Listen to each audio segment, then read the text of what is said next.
UP के 2.25 करोड़ किसानों को कल मिलेगा तोहफा, पीएम देंगे सम्मान निधि की 20वीं किश्त। उत्तर प्रदेश के 2.25 करोड़ किसानों को कल बड़ी खुशखबरी मिलने वाली है। प्रधानमंत्री नरेंद्र मोदी 2 अगस्त को वाराणसी से पीएम किसान सम्मान निधि योजना की 20वीं किश्त जारी करेंगे। इस दौरान देश भर के 9.7 करोड़ किसानों के खाते में 20,500 करोड़ रुपए ट्रांसफर किए जाएंगे, जिसमें से यूपी के किसानों को 4,985 करोड़ मिलेंगे। यूपी में स्कूल्स के विलय पर सरकार का यू टर्न, 1 किलोमीटर से ज्यादा दूर और 50 से अधिक छात्रों वाले स्कूल अब नहीं होंगे मर्ज। उत्तर प्रदेश सरकार ने सरकारी स्कूल के विलय पर बड़ा फैसला लेते हुए साफ किया कि अब 1 किलोमीटर से ज्यादा दूरी वाले और 50 से अधिक छात्रों वाले स्कूल्स का विलय नहीं किया जाएगा। ये निर्णय बेसिक शिक्षा राज्य मंत्री संदीप सिंह ने शिक्षक संगठनों और अभिभावकों के विरोध के बाद लिया। हाल के दिनों में कई जिलों में अभिभावकों ने स्कूल विलय के कारण बच्चों को दूर स्कूल भेजने की परेशानी की शिकायत की। बीएचयू व राजा महेंद्र प्रताप विश्वविद्यालय ने बढ़ाई एडमिशन की डेट। बीएचयू और राजा महेंद्र प्रताप सिंह विश्वविद्यालय ने स्नातक पाठ्यक्रमों में दाखिले के लिए छात्रों को राहत दी। बीएचयू ने यूजी कोर्स में पंजीकरण की अंतिम तिथि बढ़ाकर 2 अगस्त रात 11:59 तक कर दी। 4 से 5 अगस्त को करेक्शन विंडो खुलेगी और 8 अगस्त से सीट आवंटन शुरू होगा। वहीं राजा महेंद्र प्रताप सिंह विश्वविद्यालय में बीए और बीएससी कोर्सेज की रिक्त सीटों पर अब 10 अगस्त तक एडमिशन लिया जा सकता है। यूपी में कृषि यंत्रों की खरीद पर एडवाइजरी जारी, सब्सिडी के लिए किसान जल्द करें ये जरूरी काम। उत्तर प्रदेश सरकार ने किसानों के लिए कृषि यंत्रों की सब्सिडी योजना को लेकर नई एडवाइजरी जारी की। कृषि यंत्रीकरण योजना के तहत अब किसान केवल पोर्टल पर रजिस्टर्ड फर्म से ही यंत्र खरीदे तभी सब्सिडी मिलेगी। भुगतान का 50% हिस्सा किसान के स्वयं के खाते से होना चाहिए। यमुना बेतवा उफनाई, गंगा चंबल में बढ़ा जलस्तर, बाढ़ का अलर्ट जारी। यूपी में यमुना बेतवा, केन, चंबल, गंगा और यमुना नदियों का जलस्तर तेजी से बढ़ता जा रहा है। हमीरपुर में यमुना खतरे के निशान को पार कर गई, जिससे तटवर्ती गांव में बाढ़ का खतरा मंडराने लगा है। प्रशासन ने डुग्गी पिटवाकर लोगों को सतर्क किया। जिले में 95 बाढ़ चौकियों को एक्टिव कर दिया गया है। गंगा और यमुना भी खतरे के निशान से लगभग 2 मीटर नीचे हैं, लेकिन लगातार बढ़ते जलस्तर को देखते हुए सभी 8 गेट बंद कर दिए गए हैं। ट्रंप की टैरिफ पर सियासत गरम, अखिलेश बसपा हमलावर। अमेरिका द्वारा भारत पर 25% टैरिफ लगाने के फैसले के बाद देश में राजनीतिक प्रतिक्रिया तेज हो गई है। सपा प्रमुख अखिलेश यादव ने इसे बुरे दिनों की शुरुआत बताते हुए केंद्र सरकार पर हमला बोला। उन्होंने कहा कि सरकार दोस्ती के दावे करती रही और अब युवाओं की नौकरियों पर संकट है। वहीं बसपा प्रमुख मायावती ने सोशल मीडिया पर सरकार से किसानों और छोटे व्यवसायों के हितों की रक्षा की मांग की।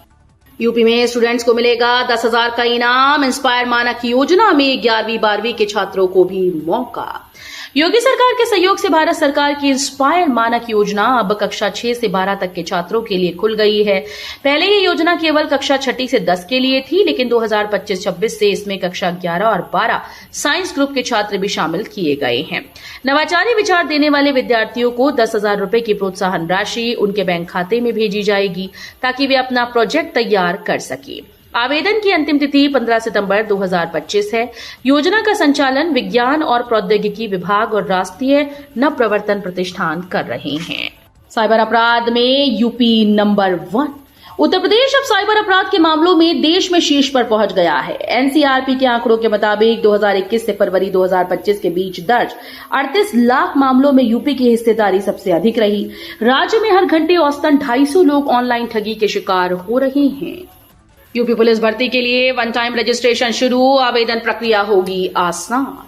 उत्तर प्रदेश पुलिस भर्ती और प्रोन्नति बोर्ड ने सभी पदों के लिए आवेदन की प्रक्रिया को सरल बनाने हेतु 1 टाइम रजिस्ट्रेशन यानी ओटीआर प्रणाली बृहस्पतिवार से लागू कर दी। इस प्रक्रिया से भर्ती में पारदर्शिता और सुविधा बढ़ेगी। अभ्यर्थी uppbpb.gov.in पर जाकर आवश्यक जानकारियां भरकर ओटीआर पूर्ण कर सकते हैं। शशि प्रकाश गोयल बने यूपी के नए मुख्य सचिव। मनोज कुमार सिंह को नहीं मिला सेवा विस्तार।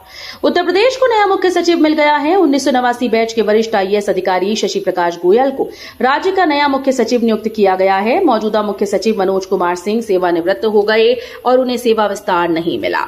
एसपी गोयल वर्तमान में मुख्यमंत्री सचिवालय में अपर मुख्य सचिव के पद पर तैनात हैं और अब ब्यूरोक्रेसी की सबसे ऊंची कुर्सी संभालेंगे। परिषदीय स्कूल में होंगे जिला समन्वयक तैनात, हर माह मिलेगा 40,000 वेतन। प्रदेश सरकार ने निपुण भारत मिशन को तेजी से लागू करने के लिए परिषदीय स्कूल में संविदा पर जिला समन्वयकों की तैनाती का फैसला लिया। हर जिले में 21 से 45 वर्ष आयु वर्ग के एक समन्वयक को नियुक्त किया जाएगा, जिन्हें 40,000 रूपये प्रति माह मानदेय मिलेगा। वर्तमान में 1.33 लाख स्कूल में 48,061 को निपुण घोषित किया जा चुका है।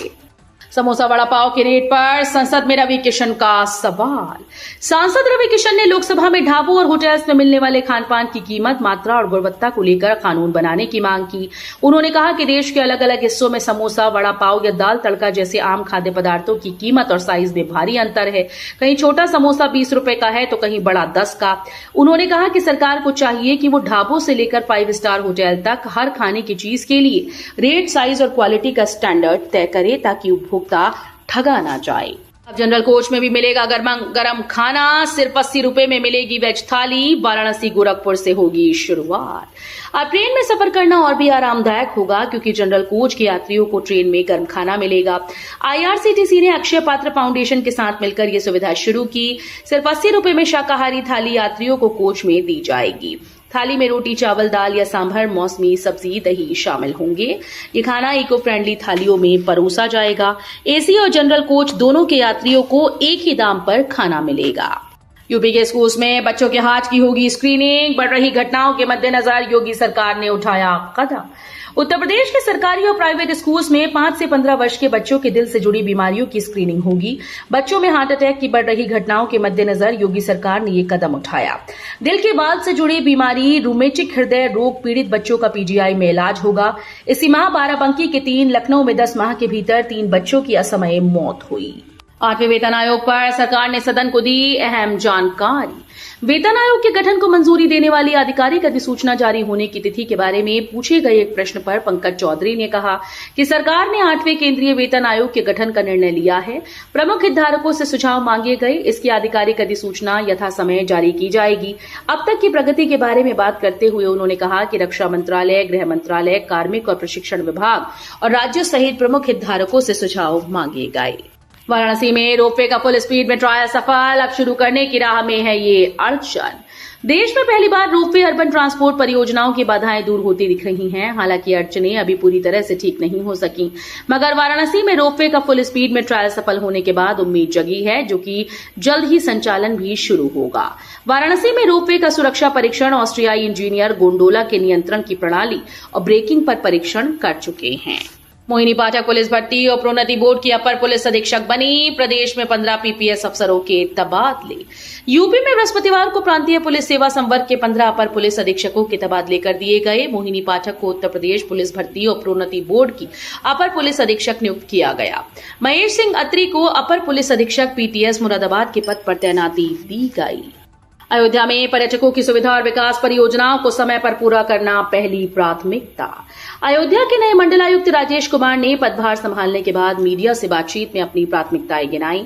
राजेश कुमार ने कहा कि देश विदेश से अयोध्या आने वाले पर्यटकों की सुविधाओं का विशेष ध्यान रखा जाएगा। जो भी विकास परियोजनाएं चल रही हैं उन्हें समय से पूरा किया जाएगा। सभी विभागों के बीच समन्वय स्थापित कर किसी भी अड़चन को दूर किया जाएगा। 11 अगस्त से प्लास्टिक मुक्त होगा श्री काशी विश्वनाथ धाम। भक्तों से भी की जाएगी ये अपील। श्री काशी विश्वनाथ धाम 11 अगस्त से पूरी तरह से प्लास्टिक मुक्त हो जाएगा। खासकर प्लास्टिक की टोकरी और प्लास्टिक के लोटे पर रोक लगाई जाएगी।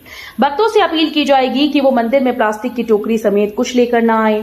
काशी विश्वनाथ मंदिर के CEO विश्वभूषण ने कहा कि जूट और लकड़ी की बनी टोकरी का इस्तेमाल करें।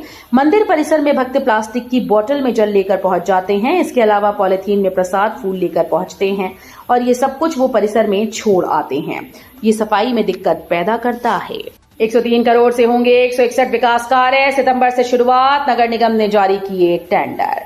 कानपुर नगर निगम बरसात के बाद 103.72 करोड़ रुपए से सड़कों के निर्माण सहित 161 विकास कार्य कराएगा। इसके लिए टेंडर जारी कर दिए गए हैं। शहरवासियों को राह चलते हिचकोलों से निजात दिलाने के लिए सर्वाधिक सड़कों के निर्माण के प्रस्ताव शामिल किए गए हैं। प्रयागराज से खाटू श्याम और बैजनाथ धाम के लिए नई सौगात। झारखंड के गोड्डा से राजस्थान के दौराई तक चलने वाली गोड्डा दौराई एक्सप्रेस 5 अगस्त से शुरू हो रही है। ये ट्रेन सप्ताह में एक दिन चलेगी और प्रयागराज, रींगस और खाटू श्याम जैसे प्रमुख धार्मिक स्थलों को जोड़ेगी। रींगस स्टेशन खाटू श्याम मंदिर का निकटतम स्टेशन है, जिससे प्रयागराज से खाटू श्याम दर्शन के लिए यात्रा और भी आसान हो जाएगी। इसके अलावा ये ट्रेन बाबा बैजनाथ धाम को भी जोड़ेगी। रक्षाबंधन पर बहनों को फिर सौगात, यूपी रोडवेज में मुफ्त यात्रा संभव। रक्षाबंधन 2025 पर उत्तर प्रदेश सरकार एक बार फिर से बहनों को बड़ा तोहफा देने की तैयारी में है। बीते 7 सालों से योगी सरकार हर रक्षाबंधन पर रोडवेज बसेस में महिलाओं को मुफ्त यात्रा की सुविधा देती आ रही है। इस बार भी 8 अगस्त रात से 9 अगस्त रात तक 24 घंटे फ्री यात्रा की संभावना है। हालांकि आधिकारिक घोषणा अभी बाकी है, लेकिन परिवहन निगम ने तैयारियां शुरू कर दी हैं। किडनी मरीजों को राहत, नहीं पड़ेगी हर महीने डायलिसिस की जरूरत। लखनऊ स्थित SGPGI के डॉक्टर्स ने किडनी मरीजों के लिए बड़ी राहत वाली थेरेपी विकसित की। नेफ्रोलॉजी विभाग द्वारा तैयार की गई इस नई कॉम्बिनेशन थेरेपी से मरीजों को हर महीने डायलिसिस की जरूरत नहीं पड़ेगी। ये थेरेपी क्रॉनिक किडनी डिजीज के 200 से ज्यादा मरीजों पर सफल रही। विशेषज्ञों का दावा है कि ये इलाज किडनी खराब होने की प्रक्रिया को धीमा करता है। पीएम मोदी 2 अगस्त को काशी को देंगे 2248 करोड़ की सौगात। प्रधानमंत्री नरेंद्र मोदी 2 अगस्त को अपने संसदीय क्षेत्र वाराणसी के 51वें दौरे पर आ रहे हैं। इस दौरान वे काशी को 2248 करोड़ रुपए से अधिक की कुल 52 परियोजनाओं की सौगात देंगे। इसमें 38 परियोजनाओं का शिलान्यास और 14 को लोकार्पण किया जाएगा। खास बात यह है कि ऐतिहासिक दाल मंडी के चौड़ीकरण का शिलान्यास भी शामिल है। पीएम आवास योजना के लिए अगले माह से मिलेगा पैसा, सत्यापन की अंतिम तिथि बढ़ी। गोरखपुर जिले में प्रधानमंत्री आवास ग्रामीण योजना के तहत अब तक 67,527 आवेदन प्राप्त हुए। इनमें से 34,534 आवेदनों का फील्ड वेरिफिकेशन के लिए चयन किया गया, जिनमें से 20,006 का सत्यापन पूर्ण हो चुका है, जबकि 14,528 आवेदन अभी लंबित हैं। प्रशासन ने सत्यापन की अंतिम तिथि 2 अगस्त तक बढ़ा दी है।